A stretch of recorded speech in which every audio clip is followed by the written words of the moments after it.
أما بعد أعوذ بالله من الشيطان الرجيم بسم الله الرحمن الرحيم. Honorable Qari Sahab, distinguished guests, and fellow brothers and sisters, Assalamu alaikum. Today we are celebrating Eid Milad Nabi, also known as the birthday of Prophet Muhammad sallallahu alaihi wasallam. And I would like to share with you what I learned from the Qari Sahab and my fellow teacher Ozair. The life of Prophet Muhammad ﷺ is full of countless examples that show his status as a role model for human societies and individuals. His life is one that was dominated by the superior morality, good habits, noble and gentle feelings, and superior skills, all of which are characteristics that help prevent people from getting entangled in a web of sin. The rich and the prosperous, the poor and the needy, the ruler and the ruled, the weak and the lonely, the conqueror and the victorious commander, the teacher and the student, the preacher and the mentor, the merchant and the craftsman, the employer and the employee. In other words, every sort of person can find truths in Prophet Muhammad's life that constitute an example for them to follow. Prophet Muhammad was born on 12th Rabi al-Awwal in the year 570 AD in the noble family of the Bani Hashim ancestry. Many signs were indicated when the Prophet Muhammad was born. For instance, one man from Yathrib saw a brilliant new star he had never seen before when studying the heavens. He called all the people around him and said a prophet must have been born. Another sign happened on that same night. A Jew was passing by the meeting place of the leaders of the Quraysh in Makkah. He asked them if a baby boy was born and if it was true that he is the prophet of the whole universe. Sayyida Amina, the mother of Prophet Muhammad sent the news to Hazrat Abdul Muttalib, the grandfather of Prophet Muhammad, who was sitting by the Kaaba at that time. He was very happy and wanted to name the child right away.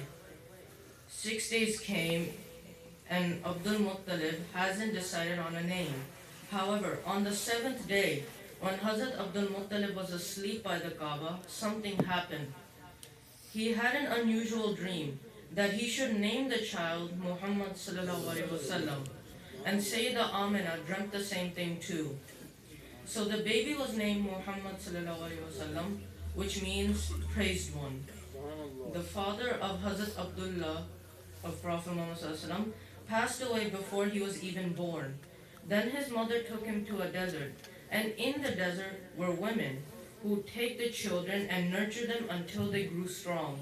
One of these women was Sayyida Halima, who was very poor with a husband and baby son. Sayyida Halima was so poor that the camel that took her on the trip to Makkah often stumbled. Also, Sayyida Halima wasn't able to feed her baby son milk because her she-camel wouldn't even give a drop of milk.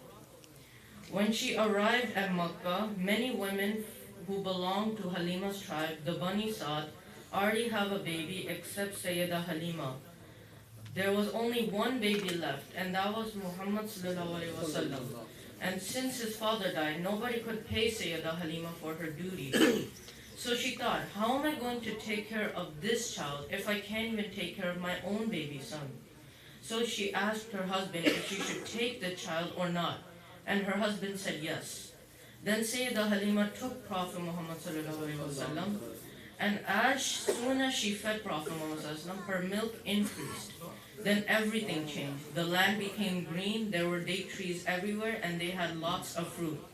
Sayyida Halima knew that Prophet Muhammad sallallahu alaihi wasallam would give good fortune and treated him like her own son. When the time came that Hazrat Amina alayhi salamu alayha wanted her child back, Sayyida Halima pleaded that if she can keep Prophet Muhammad sallallahu alaihi wasallam for a little longer, and to her great joy, Sayyida Amina said yes. Prophet Muhammad sallallahu alaihi wasallam played with Sayyida Halima's son sometimes, but often he was found sitting alone.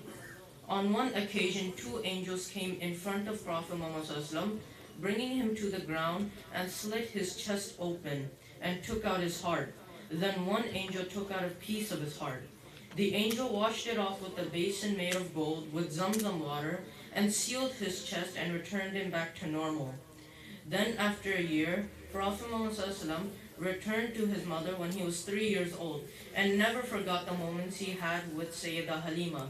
3 years later, when Prophet Muhammad was 6 years old, his mother passed away from an illness.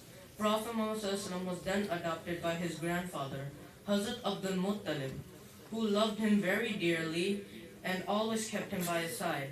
It was a custom of Hazrat Abdul Muttalib to sit on a blanket near the Kaaba. There he was always surrounded by people who wanted to talk to him.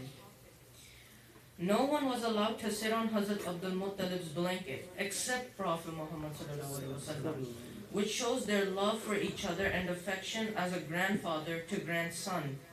Then 2 years later, when Prophet Muhammad ﷺ was 8 years old, his grandfather died, and Prophet Muhammad ﷺ stayed close by his grandfather. Then he was adopted by his uncle, Hazrat Abu Talib. Since Hazrat Abu Talib had many children, Prophet Muhammad ﷺ wanted to feel the same burden of life he does. He went with his uncle on a trading journey to Syria when he was 13 years old. He met a monk called Bahira and saw only one cloud in the clear blue sky over a caravan. It was even more surprising to see the cloud only covering one of the travelers, and when the person was under a tree, the cloud vanished. Later, Bahira went to Hazrat Abu Talib and asked, "What is this boy to you?" Hazrat Abu Talib said, "My son." And Bahira said, "His father isn't alive?" Hazrat Abu Talib said, "Yes, in fact he is my brother's son." And Hazrat Abu Talib told Bahira the rest of the story. Bahira said, "You are telling me the truth. Take him and be careful of the Jews over him." Prophet Muhammad resumed his life as a shepherd in his early life. He did not acquire knowledge or education from a monk, a philosopher, or a sorcerer. Instead, he read through pages of life and took what he found good. He combined the good qualities of discipline with spiritual purity, rightness, and contentment. He was so truthful and trustworthy that people call him Al-Amin, which means the trustworthy. In this manner, he got married to his first wife, Sayyidah Khadija, who was a merchant woman of nobility and wealth. She heard of Prophet Muhammad's truthfulness and trustworthiness. Prophet Muhammad was 25 years old and Sayyidah Khadija was 40 years old when they got married, and the marriage lasted until her death. Every year, Prophet Muhammad used to leave Makkah to spend Ramadan in the cave of Hira, where he used to meditate and worship for self-purification. In this cave, he met with the heavenly host Jibreel and listened to the voice of the angel telling him to read the first ayah in the Quran, "Iqra bismi rabbika allazi khalaq," which means read in the name of Allah, who has created all that exists.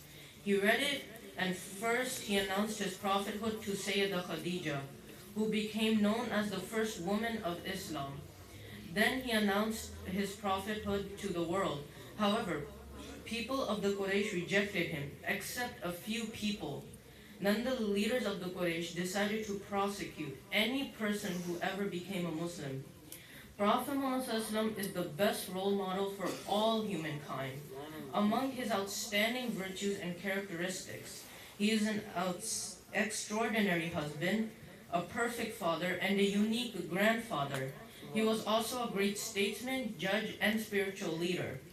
His most distinctive quality, however, was the fact that he was a blessing to all in both words and deeds.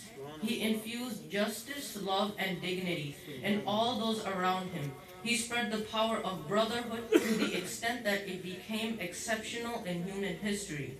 Affirming that these grand virtues were bestowed upon him by Almighty Allah, and that he prepared his loyal messenger to call for the true religion is part of one's belief. I pray to Allah that He may give all of us hidayah and help us to follow in the footsteps and hadith of Prophet Muhammad sallallahu alaihi wasallam. Nara takbir, nara risalah. Ya Rasulullah, ये थे जनाब मलिक अब्दुल्लाह जिन्होंने